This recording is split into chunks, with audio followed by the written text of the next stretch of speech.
Welcome to Strip Cover Lit, where we squeeze the bigger picture of literature. I'm Adrian Ford, and we are here for another short story discussion. Today's short story is The House on Mango Street by Sandra Cisneros. And the first thing that I want to say about this short story before even getting into the so what happened is that this short story is a great example of a couple things. The first I want to talk about now is power. Power by formula. The formula for power is work divided by time. This short story is not just short. So this is flash fiction. I didn't count them. It is almost definitely under 1,000 words. But more than that, so if this were another writer, David Foster Wallace, for example, these same amount of words, this same amount of story would take longer to read. David Foster Wallace, and I'm not picking on David Foster Wallace, but David Foster Wallace is a great example of a writer who writes a lot of words without the story necessarily being maximalism.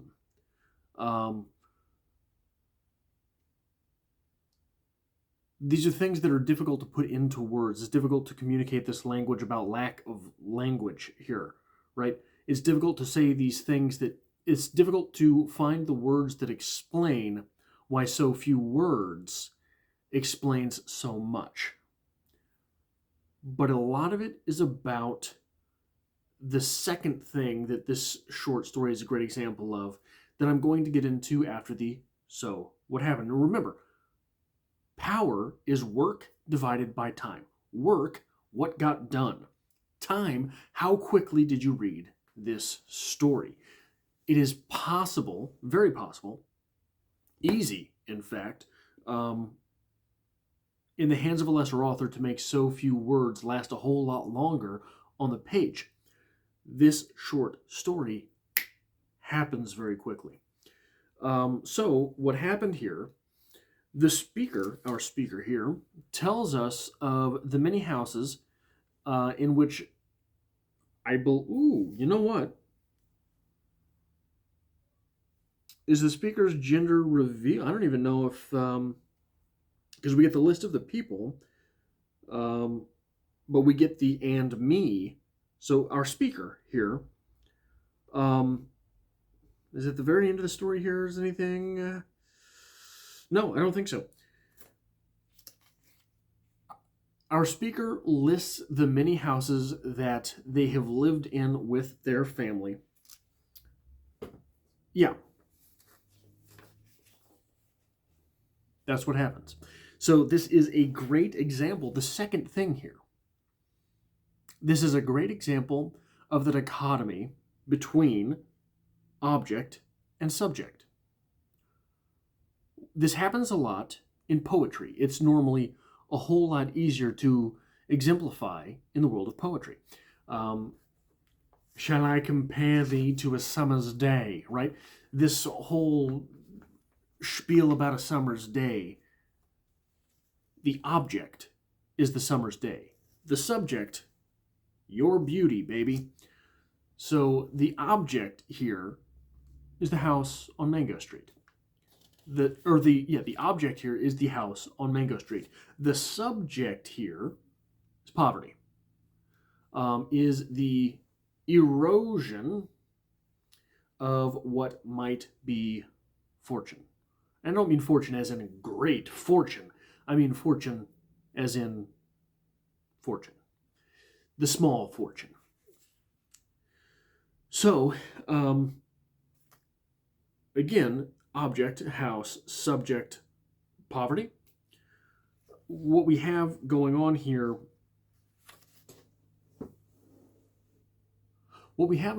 is a great study of the fact that one of the things that I truly believe in is that the American dream, I don't even know if we're in America. This doesn't even necessarily say if we're in America here. But regardless, I think that the American dream is the right to work, not the right to a house, right? The American dream is more than that, the right to take your chance.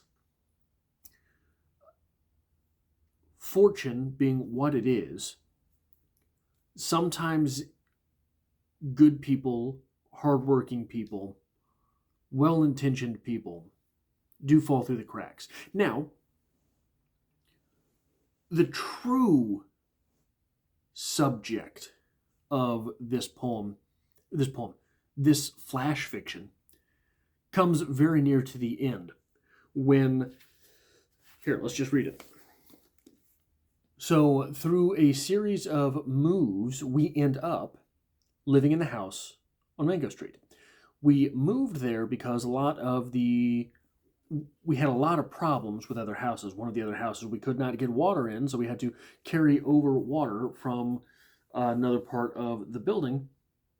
So we end up in the house on Mango Street. Once, when we were living on Loomis, a nun from my school passed by and saw me playing out front. The laundromat downstairs had been boarded up because it had been robbed 2 days before, and the owner had painted on the wood, "Yes, we're open," so as not to lose business. "Where do you live?" she asked. "There." I pointed up to the 3rd floor. "You live there?" "There." I had to look to where she pointed. The 3rd floor, the paint-peeling wooden bars Papa had nailed on the windows so we wouldn't fall out. "You live there?" The way she said it made me feel like nothing. "There. I lived there." I nodded. I knew then I had to have a house. I knew then I had to have a house. A real house, one I could point to. But this isn't it. The house on Mango Street isn't it. For the time being, Mama says, temporary, says Papa. But I know how those things go. So slightly to move on, but sort of stick in this same general vicinity. The short story opens, we didn't always live on Mango Street. Before that, we lived on Loomis, on the 3rd floor, and before that, we lived on Keeler. Before Keeler, it was Paulina, and before that, I can't remember. But what I remember most is moving a lot. Each time, it seemed there'd be one more of us. By the time we got to Mango Street, we were at 6. Mama, Papa, Carlos, Kiki, my sister, Ninny, and me.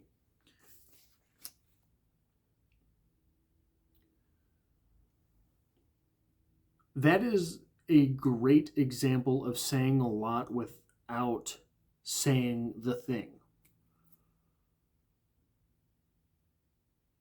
When you think of wealth, when you think of rich folk, you don't think of moving a whole lot.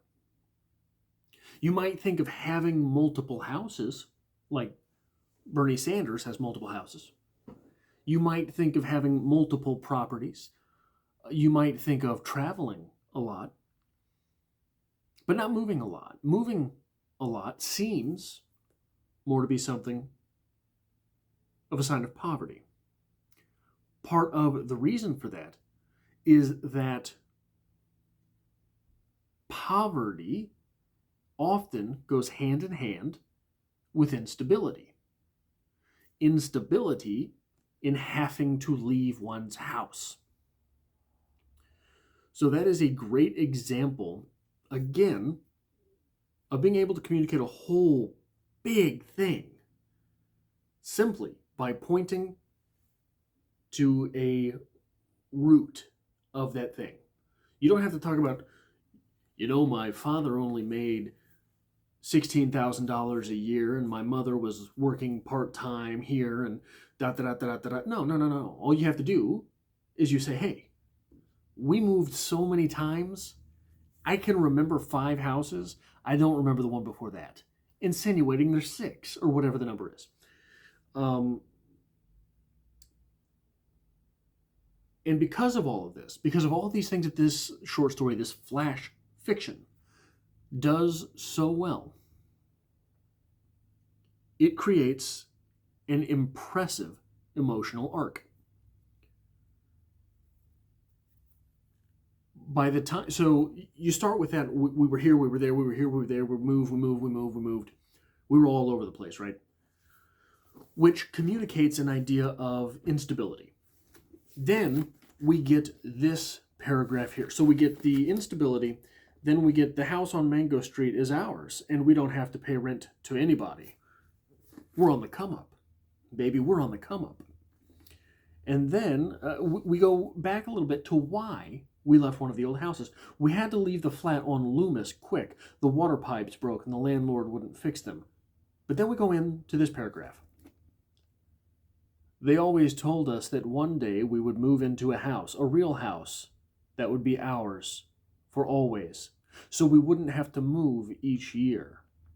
And our house would have running water and pipes that worked.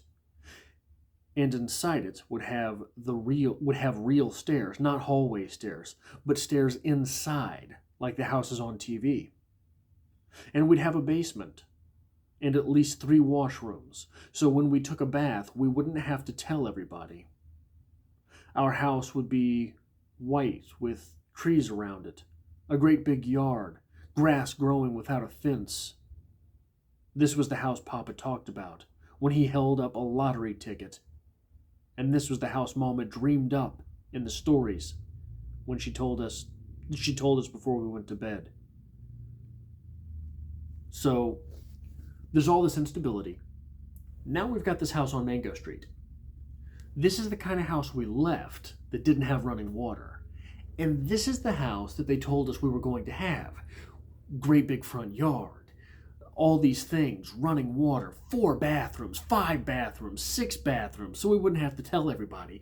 Stairways inside like you see on TV, all these great things. The next paragraph, but the house on Mango Street is not the way they told it at all. What a punch in the gut, right? And this is sort of, for me, what I call this type of emotional makeup of a story. I call this, and I'm sure there's an actual term for it, but I don't know it. I call it sweet melancholy. Another example of this type of story is The Chrysanthemums by John Steinbeck. And one of the ways that I think that you get away with this, that you can really get away with something like this, well, first off, you've got to have the emotional swing upwards and then some type of harsh punch in the belly. But a great way to get there, a real sneaky way to cheat your way into that emotion, is with a title. The House on Mango Street. What are mangoes? I mean, when you conceptualize mangoes, what do you conceptualize? They sound sweet, right? They look sweet. They're very pretty. Very pretty. I, personally, identify them sort of with not poor white folk. Growing up, I didn't have mangoes. We didn't get mangoes. I associate them with something like, I don't know, maybe the middle class people have those, right? Maybe that's for fancy folk. Fancy folk know how to do that stuff. Know how to, what do you, dice a mango? I don't know how to, do you eat it with the skin on? I don't even know. So for me, the idea of mangoes are sweet, sort of exotic, pretty, and rich. For me, I don't know if the rich thing's actually out there or not. But sweet, pretty, sort of exotic, those things I think are all baked into mangoes. Baked into mangoes. So, you know, I'll go with it. Chrysanthemums. The Chrysanthemums by John Steinbeck is sort of the same sweet melancholy that is this story. Or the chrysanthemums. The flowers, the pretty, they smell nice. You know, you've got something in there. And what you do then is you take that idyllic thing, and so mangoes, chrysanthemums, And you endow it then with a power of sadness. You endow it then with the power of broken dreams. In the chrysanthemums, the woman had been sold the idea that she was talented by the tinker, and all of these things. Everything was swimming from the mouth of the tinker, right? And those really are pretty flowers. Well, you think I could get a couple of them from you? So they make the deal. And then, when she's on her way into town, being sold this bill of goods, she finds the flowers in the middle of the road. Here, we have this same thing with the mango idea. Why else do you have to tell us that it's on Mango Street? Mango Street doesn't mean anything to anyone from anywhere. It's not like Wall Street. It's not like Front Street. It's not like Main Street. Mango Street. Mango was chosen. So what we do is we tear down from the very beginning. The idea of the impoverished is there. The idea of the struggle is there. Then we say we've got the house on Mango Street. Sounds idyllic. Mango Street. We are selling the idea to the woman in the chrysanthemums that she's talented and hardworking and all of these things. The tinker is selling it. We then remind everyone that all of these bad things had happened, right? We tell the woman in the chrysanthemums, the tinker tells the woman in the chrysanthemums about his own struggle, about having to sleep in the cart and all these things. We are reminded, the idea of the dream is implanted. Here, the idyllic house. In the chrysanthemums, the idea of raising successful, beautiful flowers is sold, right? All of these things that the woman wants to envision about herself, wants to dream about herself, is sold by the tinker. Here, our speaker sells us this dream house. Then there's the gut punch. The house on Mango Street is none of those things. The mango has to be reimplanted in your mind to go from that beautiful thing that we think of mangoes to some deeper root that the author is planting. The idea of sadness connected with the beautiful thing. The chrysanthemums are so beautiful, and we find them in the street. So that is what is going on here. I think that is just masterfully done. And that is one of the reasons that this short story is so powerful. This short story is so often anthologized and will be often anthologized as long as stories are anthologized, I think. So that is all I have for this episode, this short story discussion, The House on Mango Street, as it were. I hope to have you back for the next short story discussion, poetry discussion, writer's quote, opening paragraph, all of these playlists here on the channel. I hope to have you back for the next one. And I will see you next time.